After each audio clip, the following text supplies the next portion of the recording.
Okay, today's AMAP is why is the rowing an advanced exercise, and do you understand why? So that's what I'm going to be going through. I have all these different names that I don't know, so hello to everybody. So basically, when you think about the progression, right, because basic, intermediate, advanced really comes from Romana. It was not something that Joe taught, that I know of, that we know of, that it was taught basic, intermediate, advanced. That's what Romana and I did, Steve, Romana and I, and then other people as well. And basically, what that entails is a progression, because if you look at Joe's different charts that he had of him doing the exercises in the studio, not everybody can do all those exercises the first day, first month, first 6 months, right? And so there was a progression. And when it came to teaching, one of the things that we did was, was to try to understand it and break it down, and the way of doing things. And one of Romana's biggest things that she used to say quite often was, stability, right? You wanted stability before mobility. Okay, and so if that's the case, then what do we have? We have the ability to not move things so much. And so when we look at Joe's full manifestation, you see the powerhouses and the pelvis and the shoulders and everything move quite a bit more than what Romana did, because Romana would keep you within the joints, because most people didn't have control of their powerhouses. And if they didn't, you can strain the spine that way, and the back and other things, discs, you name it. You can, if you're not really organized and trained well to begin with. So it was a progression.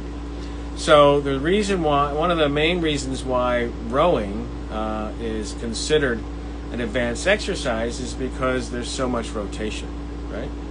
And when we look at developmentally and how we evolve in movement, we don't have control of rotation that well in the beginning, right? We start with flexion extension, we go into side bending, then we go into rotation.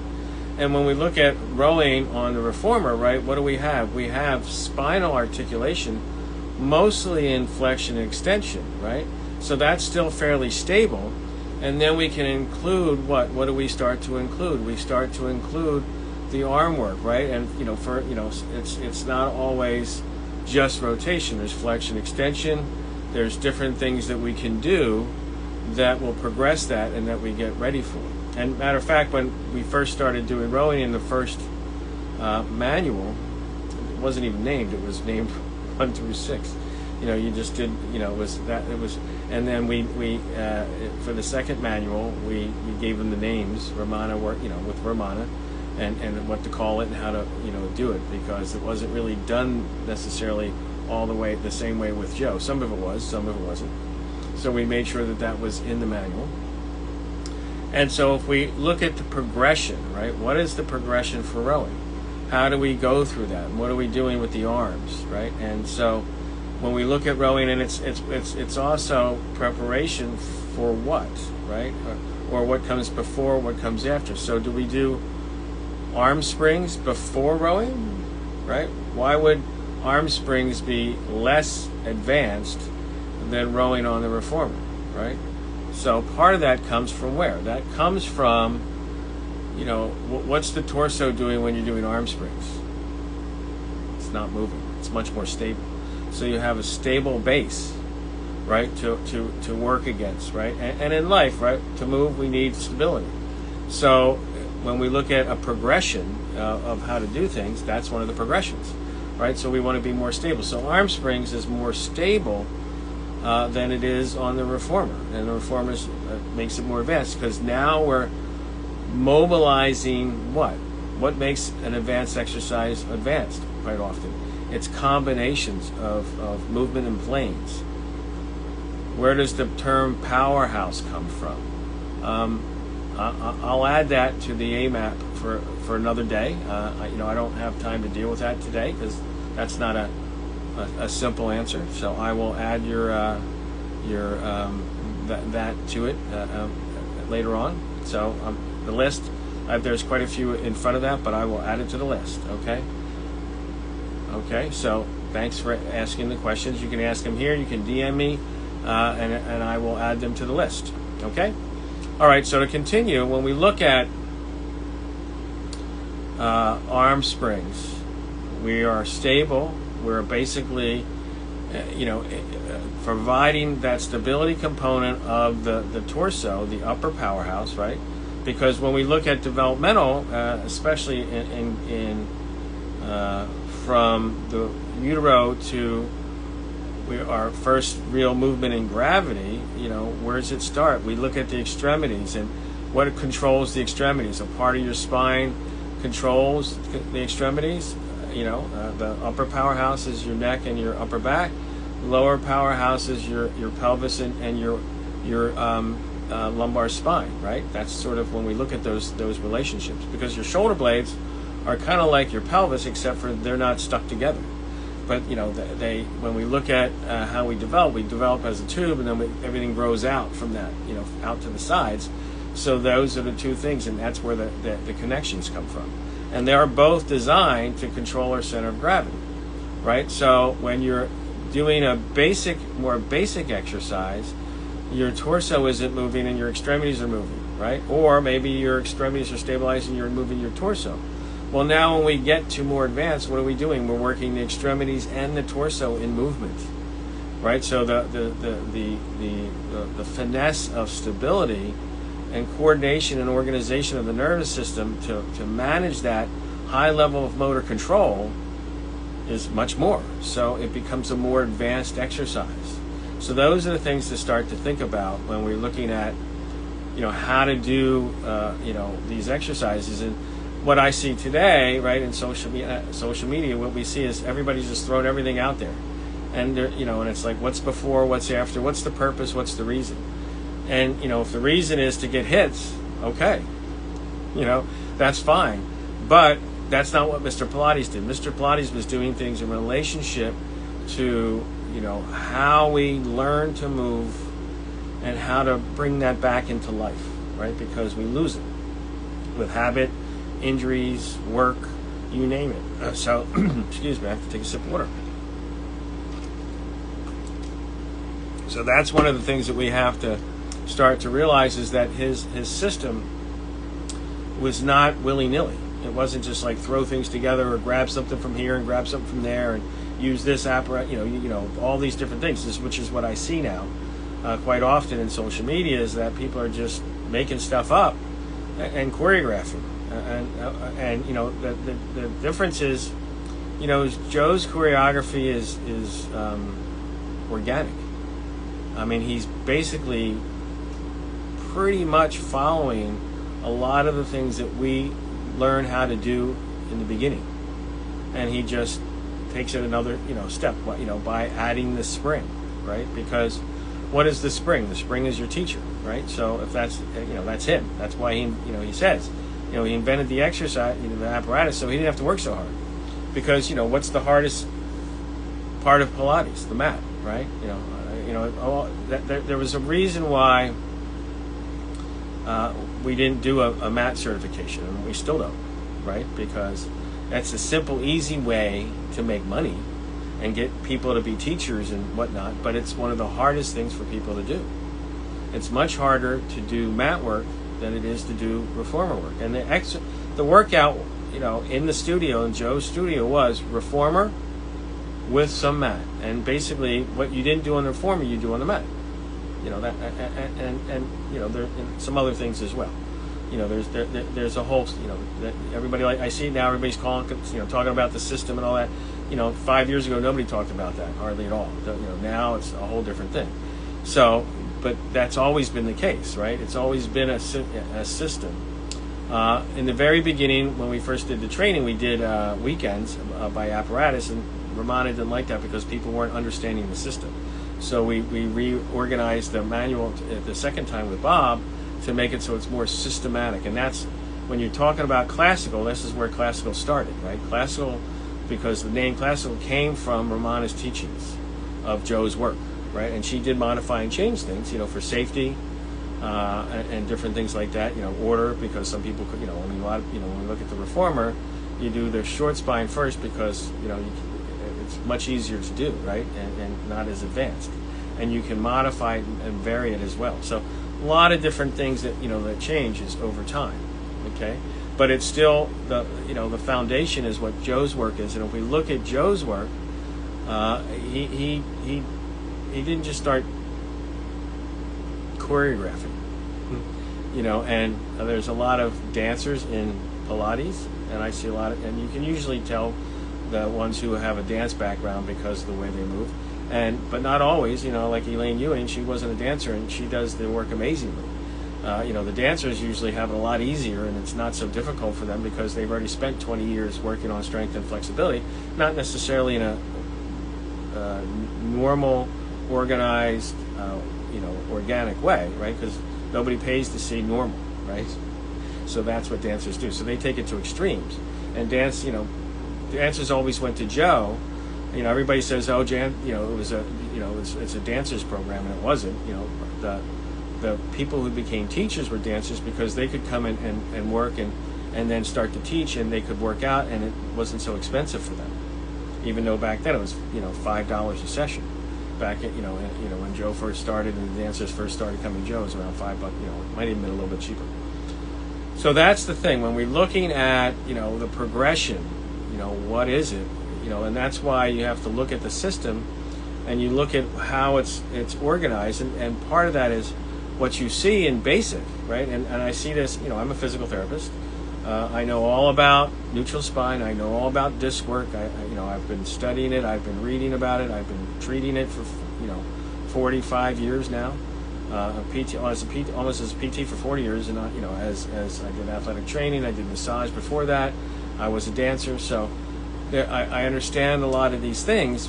But what you have to understand is that when we're looking at this process, right, and we look at Joe.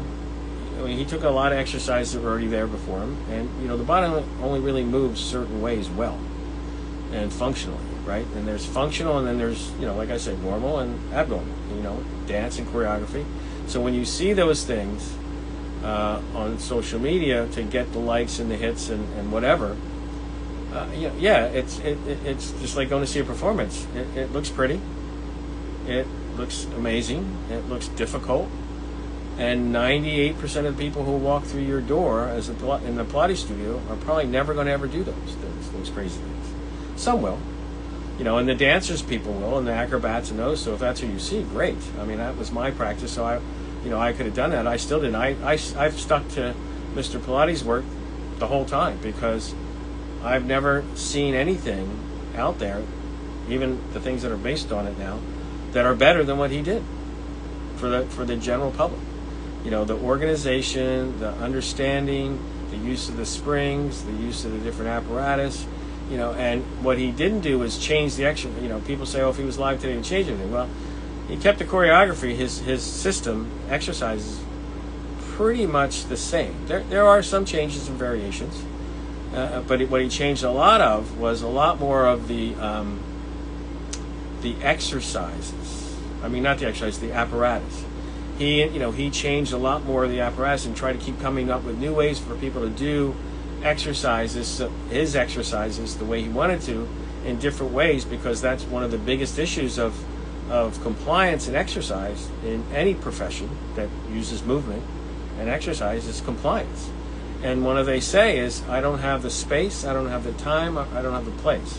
Well, Joe took care of that, right? He had a bed, he had a chair, he had a foldable reformer. He did all those things. He tried to address all those different issues and all those ways of doing things because he was smart that way. But he still was trying to get them to do his same exercises. Now it's all changing, but they're still using his name. That boat has sailed. So it's always going to be that way. And I don't see. Because here's the problem with, that's another, I won't even deal with it. I won't go into that. So back to why is rowing advanced? It's advanced because you're multiplying planes of movement throughout the whole body, basically, right? And you're not, you have less stability and you have more mobility through the whole system. Your legs are stable, right? But your spine and your arms are more mobile, right?